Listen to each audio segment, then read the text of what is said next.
विन्सलॉट teller. अगोदर यांच्याबद्दल आपण जाणून घेतले की हे कोण होते. तर फ्रेडरिक विन्सलॉट टेलर किंवा शॉर्टमध्ये त्यांना F.W. टेलर असंही म्हटलं जातं.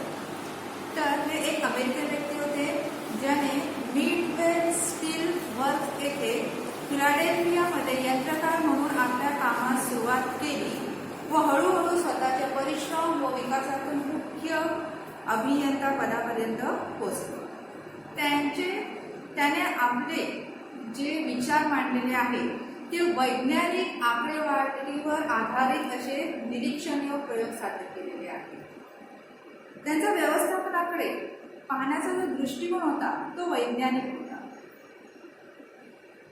त्यांच्या व्यवस्थापनाकडे पाहण्याच्या दृष्टिकोनाला वैज्ञानिक व्यवस्थापन असे संबोधले जाते. त्याने जे व्यवस्थापनामध्ये एकूण विचारांच्या संदर्भात एकूण जे योगदान दिलेले आहे त्या योगदानामुळे त्यांना शास्त्रीय व्यवस्थापनाचे जनक असं म्हटले जाते. आपण पाहिलेले आहे पहिले जे विचारवंत आपण पाहिले होते ते हेनरी पेयॉल यांनी आपल्याला 14 व्यवस्थापनाची तत्त्वे सांगितलेली आहेत. त्यांना आधुनिक व्यवस्थापनाचे जनक म्हटले जाते. तर फ्रेडरिक विन्सलॉट टेलर यांना शास्त्रीय व्यवस्थापनाचे जनक म्हणून ओळखले जाते. लक्षात ठेवा, हेनरी पेयॉल यांना आधुनिक व्यवस्थापनाचे जनक म्हटले जाते. तर F.W. टेलर किंवा फ्रेडरिक विन्सलॉट टेलर यांना शास्त्रीय व्यवस्थापनाचे जनक म्हणून ओळखले जाते. तर एकूण काय की टेलर यांचा जो व्यवस्थापनाचा जो सिद्धांत होता तो वैज्ञानिक प्रयोगांवर आधारित होता. विज्ञानावर वैज्ञानिक प्रयोग या सिद्धांतामध्ये निर्णय घेणे व त्याचवेळी त्या संदर्भातील ज्या काही समस्या असतील त्या समस्यांचे निराकरण करण्यासाठी वैज्ञानिक दृष्टिकोनाचा अवलंब करणे यांचा समावेश होतो. टेलरच्या मते समस्या सोडविताना मूलभूत नियम आणि चुकांमधून शिकण्याची पद्धत न वापरता वैज्ञानिक तंत्रांचा अवलंब करणे आवश्यक आहे. म्हणजे चुका व शिका याच्यावर त्यांचा विश्वास नव्हता. त्यांचा विश्वास होता की तुम्ही वैज्ञानिक तंत्रांचा अवलंब करा, वैज्ञानिक दृष्टिकोनातून विचार करा, वैज्ञानिक मार्गाचा अवलंब करा असं त्यांचे विचार होते. तर फ्रेडरिक टेलर यांनी वैज्ञानिक व्यवस्थापनाची जी व्याख्या दिलेली आहे ती बघूया. वैज्ञानिक व्यवस्थापनामध्ये व्यवस्थापनाला व्यक्तीने नक्की काय करावे हे माहीत असणे. वैज्ञानिक व्यवस्थापनामध्ये व्यवस्थापनाला व्यक्तीने नक्की काय करावे हे माहीत असणे व त्या व्यक्ती सर्वोत्कृष्ट व कमीत कमी खर्चात काम पूर्ण कसे करतील हे पाहणे यांचा अनुभव असतो. म्हणजेच काय आहे की कोणत्याही परिस्थितीमध्ये किंवा कोणत्याही कामामध्ये नक्की काय करायचं आहे हे त्या कर्मचाऱ्याला त्या व्यवस्थापनाला अगोदरच माहीत असणे आवश्यक आहे किंवा माहीत असावे आणि ती व्यक्ती सर्वोत्कृष्ट व कमीत कमी खर्चामध्ये काम कसं पूर्ण करील हे पाहणे यांचा समावेश होतो. आता जसं हेनरी पेयॉल यांनी आपल्याला व्यवस्थापनाची काही तत्त्वे सांगितलेली आहेत त्याचप्रमाणे F.W. टेलर यांनी सुद्धा आपल्याला वैज्ञानिक व्यवस्थापनाची तत्त्वे सांगितलेली आहेत. वैज्ञानिक व्यवस्थापनाची तत्त्वे कोणती आहेत पाहूया. तर पहिलं तत्त्व आहे विज्ञान आहे मूलभूत नियम नाही. काय सांगितलं? विज्ञान आहे मूलभूत नियम नाही. मी तुम्हाला सुरुवातीला सांगितलेलं आहे की टेलर जे आहे F.W. टेलर जे आहे त्यांचा विश्वास काय होता की वैज्ञानिक दृष्टिकोनावर आधारित त्यांचे विचार आहेत. मूलभूत नियम नाही म्हणजे मूलभूत नियम वापरायचे नाही तर चुकांमध्ये शिकण्याची पद्धत न वापरता वैज्ञानिक तंत्रांचा वापर करा असं त्यांचं मत आहे. संघटनात्मक कार्यक्षमता वाढविण्यासाठी रूल ऑफ थंबची पद्धत न वापरता कामाच्या वैज्ञानिक विश्लेषणाद्वारे विकसित केलेल्या पद्धतींचा वापर केला पाहिजे. म्हणजे वैज्ञानिक विश्लेषणाद्वारे जी पद्धत विकसित केली असेल त्याच पद्धतीचा तुम्ही वापर करा. कारण त्यांचं असं मत आहे की सर्वसाधारणपणे व्यवस्थापक जे निर्णय देतो ते त्याच्या वैयक्तिक आकलनावर आधारित असते. म्हणजे एखाद्या सिच्युएशनमध्ये तो काही निर्णय घेतो त्याचा स्वतःचं जो आकलन असेल स्वतःचं जे वैयक्तिक आकलन असेल त्याच्यावर आधारित तो निर्णय घेतो. तर टेलरचं मत आहे की प्रत्येक लहान सहान गोष्टीसाठी वैज्ञानिक पद्धतींचाच वापर करावा असा त्यांचा आग्रह होता. म्हणजेच काय आहे की व्यवस्थापनाचे हे तत्व आपल्याला काय सांगते की प्रत्येक कामाचे वैज्ञानिक विश्लेषण करून ते काम करण्याची सर्वोत्कृष्ट पद्धत शोधून काढणे याला काय आहे त्यांनी महत्त्व दिलेले आहे. म्हणजे अगदी लहान सहान गोष्टींसाठी सुद्धा त्याचं वैज्ञानिक विश्लेषण करा, ते काम करण्याची सर्वोत्कृष्ट पद्धत शोधून काढा आणि त्यानुसार काम करा असं त्यांचं मत. पुढचं म्हणजे समरसता आहे विवाद नाही. समरसता आहे विवाद नाही. या तत्वानुसार कर्मचारी आणि व्यवस्थापन जे आहे यांच्यामध्ये सामंजस्य असले पाहिजे.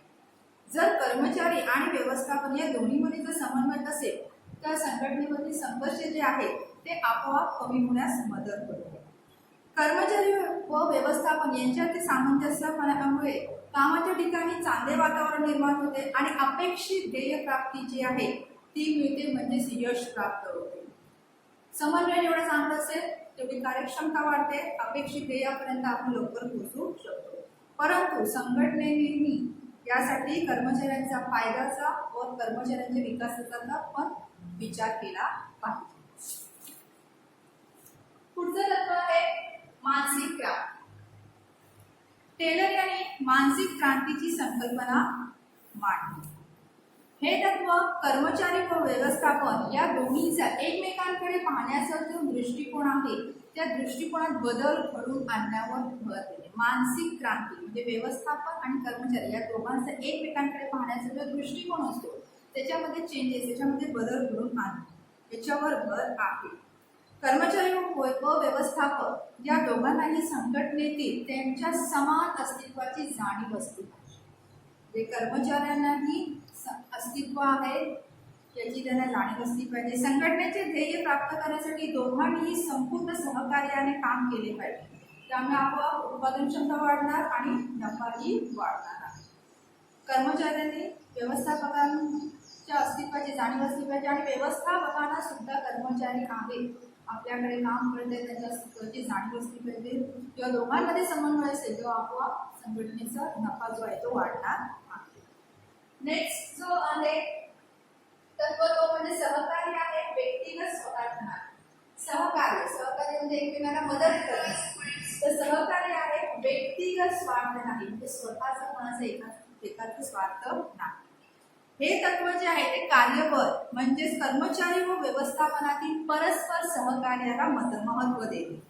सहकार्य, विश्वास, संघभावना इत्यादीमुळे काय होतं की जे अंतर्गत स्पर्धा आहे त्याचे रूपांतर सुदृढ अशा संघटनात्मक वातावरणात होते. जर कर्मचारी व व्यवस्थापन यांच्यामध्ये सहकार्य असेल, एकमेकांवर विश्वास असेल, संघभावना असेल तर आपोआप त्यांच्यामध्ये जे वाद असतात त्या वादांचं त्या स्पर्धेचं रूपांतर जे आहे ते एक चांगल्या संघटनात्मक वातावरणामध्ये होते. निर्णय प्रक्रियेमध्ये व्यवस्थापकाने कर्मचाऱ्यांनी जे दिलेल्या सूचना आहेत त्यांचा विचार केला पाहिजे. नेहमीच विचार केला पाहिजे. जे कर्मचारी आहे म्हणून त्यांना काही महत्त्व नाही किंवा निर्णय प्रक्रियेमध्ये त्यांना अजिबात सामील करून देणे नाही हे सांगत नाही. तर आपल्याला हे तत्व असं सांगते की कर्मचाऱ्यांनाही निर्णय प्रक्रियेमध्ये सामील करून घ्या, त्यांच्या विचारांचा आदर करा. व्यवस्थापनाने कर्मचाऱ्यांना सर्व बाबतीत संस्थेचा अविभाज्य भाग मानायला हवे. ही जशी व्यवस्थापनाची जबाबदारी आहे तसेच कर्मचाऱ्यांची सुद्धा जबाबदारी आहे की त्यांनीही वारंवार संपावर जाणे व इतर अवाजवी मागण्या करणे व्यवस्थापनाकडे या गोष्टी टाळायला पाहिजे. नेक्स्ट जो आहे पुढचा तत्व जो आहे तो म्हणजे जबाबदारीचे विभाजन. व्यवस्थापन व कर्मचारी यांच्यामध्ये नेहमीच कामाच्या योग्य विभाजनासह जबाबदारीचेही योग्य विभाजन केले जावे. उच्च व मध्यम स्तरावरील व्यवस्थापन अधिकाऱ्याकडून कामाचे नियोजन केले जाते तर कर्मचारी काय करत असतात त्याच्यावर अंमलबजावणी करत असतात. म्हणजे कामाचे विभाजन करण्याचं काम जनरली उच्च किंवा मध्यम स्तरावरील जे अधिकारी असतात ते करतात, तर त्या कामाच्या अंमलबजावणीवर लक्ष केंद्रित करतात ते म्हणजे आपले कर्मचारी. तर कर्मचाऱ्यांनी आपल्या वरिष्ठांनी दिलेल्या सूचनानुसार काम पार पाडायचे असतात आणि ते पार पाडतात. व्यवस्थापकांनी सुद्धा कर्मचाऱ्यांना वारंवार मार्गदर्शनही केलं पाहिजे आणि त्यांच्या कामाबद्दल त्यांना प्रोत्साहनही दिले पाहिजे. त्यामुळे काय होईल की व्यवस्थापक व कर्मचारी या दोघांमधील कामगिरी उत्कृष्ट होण्यास मदत होते. आणि शेवटचं तत्व आहे तो म्हणजे अधिक कार्यक्षमता व समृद्धीसाठी मालक आणि कर्मचाऱ्यांचा विकास. अधिक कार्यक्षमता व समृद्धीसाठी मालक आणि कर्मचाऱ्यांचा विकास. कोणत्याही संघटनेची उत्कृष्ट कामगिरी फार मोठ्या प्रमाणात त्या संस्थेतील कर्मचाऱ्यांच्या कार्यक्षमतेवर आणि त्यांच्या कौशल्यावर अवलंबून असते. यासाठी कर्मचाऱ्यांची कार्यक्षमता वाढवली पाहिजे, त्यांचे कौशल्य जे आहे ते डेव्हलप केले पाहिजे. यासाठी ही कार्यक्षमता वाढवण्यासाठी त्यांच्या कौशल्यांचा विकास करण्यासाठी त्यांना प्रशिक्षण दिलं केलं पाहिजे। यासाठी व्यवस्थापनाने गरजेनुसार कर्मचाऱ्यांना प्रशिक्षण दिलं पाहिजे, त्यांच्या विकासासाठी कार्यक्रम राबविले पाहिजे। कारण अंतिमतः जरी तुम्ही हे कर्मचाऱ्यांची कार्यक्षमता वाढविण्यासाठी प्रशिक्षण राबवले तरी पण अंतिमतः फायदा कोणाचा होणार आहे, तर व्यवस्थापनाचाच होणार आहे। कारण कर्मचाऱ्यांची कौशल्य किंवा कार्यक्षमता जसं वाढेल तसं त्याचा फायदा संस्थेला होईल, संस्थेचा नफा वाढेल। यासाठी काय केलं पाहिजे, तर व्यवस्थापनाने याचा विचार केला पाहिजे। तर ते झाले वैज्ञानिक व्यवस्थापनाची तत्त्वे। पुढचा पॉइंट जो आहे यामधला, या टॉपिक मधला, तो म्हणजे शास्त्रीय व्यवस्थापनाची तंत्रे। ही तत्त्वे आहेत, ही तंत्रे आहेत। तत्त्वे आणि तंत्रे यामध्ये फरक आहे, लक्षात आलं? तर आपल्याला शास्त्रीय व्यवस्थापनाची तंत्रे बघायची आहेत। तर कोणकोणती तंत्रे आहेत ती पाहूया। तर शास्त्रीय व्यवस्थापनाची जी महत्त्वाची तंत्रे आहेत त्यामध्ये पहिला आहे तो म्हणजे कार्य अभ्यास, वर्क स्टडी, कार्य अभ्यास। जनरली व्यवस्थापक काय करत असतात, तर काम काय करायचं, जेवढं काम असेल ते काम कर्मचाऱ्यांमध्ये नेमून देतात। प्रत्येक कर्मचाऱ्यांना काम नेमून दिलं जातं। तर हे काम नेमून देण्याआधी व्यवस्थापनाकडून त्या कामाचा योग्य अभ्यास केला गेला पाहिजे। मग यासाठी कार्य अभ्यासामध्ये विविध क्रिया व कार्य यांचा संघटित, पद्धतशीर आणि टीकात्मक मूल्यांकनाच्या मोजमापाचा समावेश होतो। कार्य अभ्यास केला पाहिजे, म्हणजे नुसतं काम आहे कर्मचाऱ्यांना वाटून टाका नाही, तर त्या वाटण्या अगोदर किंवा विभागणी करण्या अगोदर त्याचा अभ्यास केला पाहिजे। आता या कार्य अभ्यासामध्ये नक्की अभ्यास केला म्हणजे काय, कशाचा अभ्यास केला पाहिजे, तर कार्य अभ्यासामध्ये वेळ अभ्यास आहे, गती अभ्यास, पद्धत अभ्यास आणि थकवा अभ्यास, हे सर्व तंत्रांचे समावेश होतो। त्या कामासाठी, त्या कार्यासाठी किती वेळ लागेल, त्याची गती काय असणार आहे, कोणती पद्धत आहे, कर्मचाऱ्यांचा थकवा येतो कसं घालवायचं आहे, या सर्वांचा विचार केला गेला पाहिजे। तर या कार्य अभ्यासामध्ये पहिला आहे तो म्हणजे वेळ अभ्यास, टाइम स्टडी। एखाद्या कर्मचाऱ्याने दिलेले कार्य पूर्ण करण्यासाठी जेवढा वेळ घेतला असेल त्या वेळेचे निरीक्षण व नोंद करण्याचे हे तंत्र आहे। वेळ अभ्यासाद्वारे कामाच्या प्रत्येक घटकासाठी लागणारा अचूक वेळ ठरविला पाहिजे। एखादा वेळ आहे, एखादं काम आहे, व्यवस्थापनाने ठरवलं पाहिजे की हे काम करण्यासाठी किती वेळ लागणार आहे।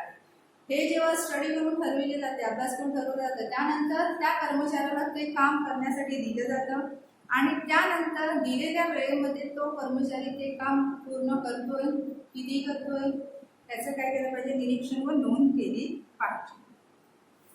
एखाद्या कर्मचाऱ्याची कार्यक्षमता मोजण्यासाठी सुद्धा काय आहे किंवा त्याच्या कामाच्या मूल्यावर नियंत्रण ठेवण्यासाठी या तंत्राचा उपयोग होतो। नेक्स्ट आहे त्यामध्ये दुसरा आहे ते म्हणजे पद्धत अभ्यास, मेथड। काम पूर्ण करण्याच्या वेगवेगळ्या पद्धती अस्तित्वात आहे, पण काम करताना चांगली गुणवत्ता टिकविणे आणि खर्च सुद्धा मर्यादित ठेवण्यासाठी विशिष्ट असे काम करण्याची उत्तम पद्धत शोधून काढण्याचे काम व्यवस्थापकांना करायचे असते आणि ते महत्त्वाचे असते। म्हणजे एकतर कामाची क्वालिटी चांगली पाहिजे, दुसरं त्याचा खर्च कमी असला पाहिजे। यासाठी कोणती पद्धत उत्तम आहे हे शोधून काढणे महत्त्वाचे असते आणि ते व्यवस्थापकाचे काम असते आणि ते तेवढेच चॅलेंजिंग कार्य आहे। वेळ व कच्च्या मालाचा अपव्यय कमी करण्यासाठी तसेच निर्धारित जी उद्दिष्टे आहेत त्या उद्दिष्टांनुसार सर्व संसाधनाची उपयुक्तता वाढवण्यासाठी या तंत्राची मदत होते। म्हणजे तुमची पद्धत जेवढी उत्तम असेल तेवढं तुमच्या वेळेचा अपव्यय कमी होईल, तुमच्या साधन संपत्तीचा पर्याप्त वापर होईल, त्याच्यानंतर अपव्यय होणार नाही आणि काम जे आहे ते चांगलं गुणवत्तेचं काम होईल। नेक्स्ट आहे हालचाल अभ्यास, मोशन स्टडी। आवश्यक गती किंवा त्याला आपण गती म्हणू शकतो। आवश्यक गतीचा अभ्यास म्हणजे एखादे विशिष्ट काम करण्यासाठी कर्मचाऱ्यांना तसेच यंत्रांच्या होणाऱ्या हालचालींचा अभ्यास अतिशय महत्त्वाचे आहे। त्यासाठी जर काम करण्यासाठी योग्य अशी महत्त्वाची पद्धत अभ्यासानुसार जर योग्य पद्धत उत्तम पद्धत शोधून काढली तर अनावश्यक हालचाली ज्या असतात त्या कमी करण्यास मदत होते। कर्मचाऱ्यांची कार्यक्षमता वाढविण्यासाठी सुद्धा त्याचा उपयोग होतो। नेक्स्ट आहे थकवा अभ्यास। थकवा काम केल्यानंतर सर्वांनाच थकवा येतो. साधारणपणे कामाचे पुरेशा विश्रांतीशिवाय जादा तास नेमून दिलेले काम पूर्ण करण्याचं ताण, कामकाजाची अवघड साधने आणि कामाच्या ठिकाणची खराब परिस्थिती या सर्वांचा परिणाम शारीरिक व मानसिक ताण म्हणजेच थकवा होतो. म्हणजे जर तुम्हाला जे काम दिलेले आहे ते जर पुरेशी विश्रांती, कामामध्ये पुरेशी विश्रांती न देता जर जादा काम दिलं असेल, नेमून दिलेलं काम वेळेत पूर्ण करण्याचा ताण असेल, कामकाजाच्या ठिकाणची साधने अवजड असतील किंवा कामाच्या ठिकाणची जर परिस्थिती जर खराब असेल, योग्य वातावरण नसेल, तर मग शारीरिक व मानसिक थकवा जाणवतो किंवा तो शारीरिक व मानसिक ताण येतो, त्याला थकवा म्हटलं जातं. तर कर्मचाऱ्यांच्या आरोग्यावर व कार्यक्षमतेवर या थकव्याचा परिणाम होतो. यासाठी कर्मचाऱ्यांची कार्यक्षमता टिकवून ठेवण्यासाठी थकवा कमी करण्याच्या विविध पद्धतींचा अभ्यास सुद्धा अतिशय महत्त्वाचा आहे. तर हे झालं कार्य अभ्यासामध्ये वेळ अभ्यास, पद्धत अभ्यास, हालचाल अभ्यास आणि थकवा. नेक्स्ट जो आहे पुढचं तंत्र जो आहे तो म्हणजे साधने व उपकरणांचे मानकीकरण. साधने व उपकरणांचे मानकीकरण कामाच्या ठिकाणी केलेल्या प्रयोगांच्या परिणामांच्या आधारे टेलर यांनी साधने आणि उपकरणे यांच्या मानकीकरणास समर्थन दिलेले आहे. कामाच्या ठिकाणचे वातावरण व उत्पादनाच्या पद्धती प्रमाणीकरण केल्यामुळे वस्तूंचा अपव्यय होत नाही, उत्पादन खर्च व कामगारांनी थकवा कमी होण्यास मदत होते आणि कामाची गुणवत्ताही सुधारते. तर यासाठी साधने व उपकरणांचे मानकीकरण याला टेलरचं समर्थन आहे. नेक्स्ट जो आहे तंत्र तो म्हणजे वैज्ञानिक कार्यरचना. टेलर यांनी दिवसभरातील उचित काम निश्चित करण्यावर जोर दिला आहे. कामगारांना त्यांच्या क्षमतेपेक्षा कमी दर्जाचे काम करण्यापासून रोखण्यासाठी वैज्ञानिक पद्धतीने कार्याची रचना करणे महत्त्वाचे आहे. या तंत्राचा वापर करून कामगार त्यांचे काम प्रमाणित मानकानुसार पूर्ण करतील. त्याचबरोबर व्यवस्थापन कर्मचाऱ्यांच्या पर्याप्त वापरावर योग्य नियंत्रण ठेवू शकते. तर यासाठी वैज्ञानिक कार्यरचना असली पाहिजे, जेणेकरून कामगारांना त्यांच्या क्षमतेपेक्षा जास्त किंवा कमी काम मिळणार नाही व त्यानंतर जे आपण मानके ठरवलेले आहे त्यानुसार काम जे आहे व्यवस्थित पूर्ण होईल. नेक्स्ट आहे वैज्ञानिक निवड व प्रशिक्षण. वैज्ञानिक निवड व प्रशिक्षण वैज्ञानिक निवड प्रक्रियेचा वापर करून व्यवस्थापन योग्य कामासाठी योग्य व्यक्तीची निवड करू शकते. वैज्ञानिक पद्धतीचा निवड प्रक्रियेचा जर वापर केला तर योग्य कामासाठी योग्य व्यक्ती काय आहे आपण निवड करू शकतो. कर्मचाऱ्यांची नेमणूक निपक्षपातीपणे पूर्वनिर्धारित मानकानुसार केली जाते.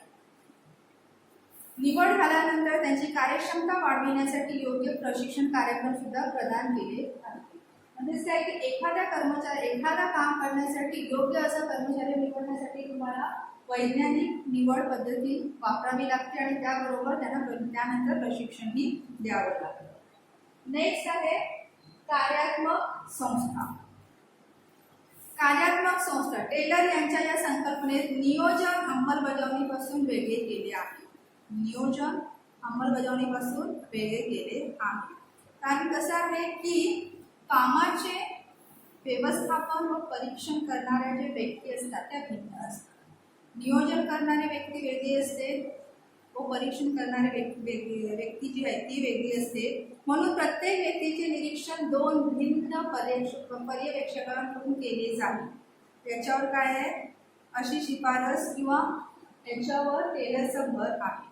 उत्पादनाच्या विविध पैलूंवर नियंत्रण ठेवण्यासाठी त्यांनी एकूण 8 फोरमन्सची शिफारस केलेली आहे. टेलर यांनी सांगितले की एका व्यक्तीचं परीक्षण, एका कर्मचाऱ्याचं परीक्षण एकाच व्यक्तीकडून न होता 2 वेगवेगळ्या पर्यवेक्षकांकडून केलं जाईल. तर त्यासाठी त्यांनी एकूण 8 फोरमन्सची शिफारस केलेली आहे. तर त्यांचे वर्गीकरण जे आहे 2 प्रमाणे आहे. एक म्हणजे नियोजन स्तरावर आणि दुसरं म्हणजे अंमलबजावणी स्तरावर. हे असं का केलेलं आहे कारण नियोजन करणारी व्यक्ती जी ती वेगळी असते, अंमलबजावणी करणारी जी व्यक्ती आहे ती वेगळी असते. तर नियोजन स्तरावर कोण आहे? तर नियोजन स्तरावर जे आहेत जे फोरमन्स आहेत ते कोण आहेत? पहिलं म्हणजे मार्गकार. त्याचं काम काय? काम एका मशीनवरून दुसऱ्या मशीनवर कसे सरकते हे सांगतो. एका ठिकाणाहून दुसऱ्या ठिकाणी कसं जायचं, एका मशीनचं काम करत ते काम पुढच्या मशीनवर कसं जातं ते सांगणारं मार्गकार. त्यानंतर दुसरा आहे सूचना लिपी. काम पूर्ण कसे करायचे यांच्या सूचना जो देत असतो त्याला सूचना लिपी म्हटलं जातं. नेक्स्ट आहे वेळ आणि किंमत किंवा खर्चकार. काम पूर्ण करण्यासाठी जो लागणारा वेळ आहे तो निर्धारित करतो, तो म्हणजे हा वेळ कारकून किंवा त्याला किंमत, वेळ आणि किंमत कारकून किंवा खर्च कारकून म्हटलं जातं. आणि त्यानंतर पुढचा जो आहे नियोजन स्तरावर तो म्हणजे शिस्त. कामगार कारखान्याच्या नियमांप्रमाणे काम करत असल्याचे तो सुनिश्चित करतो, म्हणजे शिस्तीचं पालन करत आहे ते निश्चित करतो. तर हे झाले नियोजन स्तरावरील 4 4. आता त्याच्यानंतर अंमलबजावणी स्तरावर. अंमलबजावणी स्तरावर पहिल्यांदा असतो तो म्हणजे गटप्रमुख, जो प्रत्यक्ष काम करून घेतो. त्यानंतर वेग प्रमुख, वेग स्पीड, जे काम ठरलेल्या वेळेत पूर्ण होईल याची काळजी हा वेग प्रमुख घेतो. त्यानंतर दुरुस्ती प्रमुख, यंत्रणेची सुरक्षा आणि देखभाल सांभाळतो, जे यंत्रे आपण वापरत आहोत त्याची सुरक्षा, त्याची देखभाल हाताळतो. आणि शेवटचा आहे तो म्हणजे निरीक्षक, काम पूर्व निर्धारित मानकानुसार होण्याची शाश्वती देतो. म्हणजे काम जे आपण ठरवलेली मानके आहेत त्या मानकानुसार होत आहे किंवा नाही हे पाहतो, त्याची शाश्वती देतो.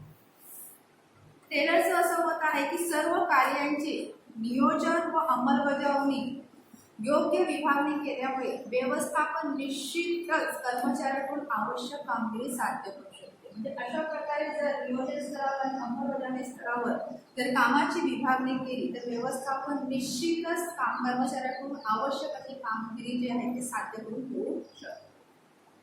हे झाल्यानंतर कार्यान्वयन संस्थेचं. तर शेवटचं तंत्र आहे तो म्हणजे विभेदात्मक दर वेतन योजना. साधारण कामगारी प्रमाणित उत्पन्न मिळविण्यासाठी प्रेरित होईल अशा पद्धतीने मोबदला ठरविला गेला पाहिजे. त्याच्यानंतर की साधारण कामगारी प्रमाणित उत्पन्न, एक प्रमाणित उत्पन्न आपल्याला एवढं मिळालं पाहिजे तर ते मिळविण्यासाठी प्रेरित होईल अशा पद्धतीने मोबदला ठरविला गेला पाहिजे. यासाठी टेलरने विभेदात्मक दर वेतन योजना सुचविली आहे. या योजनेनुसार, या विभेदात्मक दर वेतन योजना यामध्ये काय सांगितलेले आहे, या योजनेनुसार प्रमाणित मानकांपेक्षा जास्त काम पूर्ण करणाऱ्या कामगारांना उच्च दराचा प्रस्ताव दिला जातो. म्हणजे एक ठरवलेलं आहे की एवढं काम केलं पाहिजे, त्या प्रमाणित मानकांपासून जास्त काम जो पूर्ण करेल त्याला जास्त दराचा प्रस्ताव दिला जातो. या उलट जर एखादा कामगार निर्धारित मानकांपेक्षा जर कमी काम करत असेल तर अशा कामगाराला कमी दराने वेतन दिले जाते. म्हणजे विभेदात्मक दर विभेद कसं केलेलं आहे तर याच्यामध्ये ठरवलेलं जे काम आहे त्यापेक्षा जास्त जो करेल त्याला नक्कीच जास्त वेतन दर द्या, आणि ठरवलेल्या मानकापेक्षा जो कमी काम करेल त्याला कमी वेतन दर दिलं पाहिजे. या तंत्रामुळे काय होतं की कामगारांना उच्च प्रतीची कामगिरी पूर्ण करण्यासाठी व अधिक वेतन मिळण्यासाठी प्रेरणा होते. कामगारांना माहिती आहे की जर अधिक चांगल्या प्रकारे चांगल्या प्रतीचं आपण जर काम केलं तर निश्चितच आपलं वेतन वाढेल. त्यामुळे ऑब्व्हियसली कोणाला वाटत नाही आपलं वेतन वाढावं, मग ऑब्व्हियसली काय प्रत्येक कर्मचारी अधिक कार्यक्षमतेने चांगल्या प्रतीचा काम करण्याचा प्रयत्न करतात आणि निश्चितच त्याचा फायदा आपल्याला आपल्या संघटनेला होतो. तशा प्रकारे आपण वैज्ञानिक व्यवस्थापनाची तत्त्वे, शास्त्रीय व्यवस्थापनाची तंत्रे पाहिलेली आहेत. थँक्यू.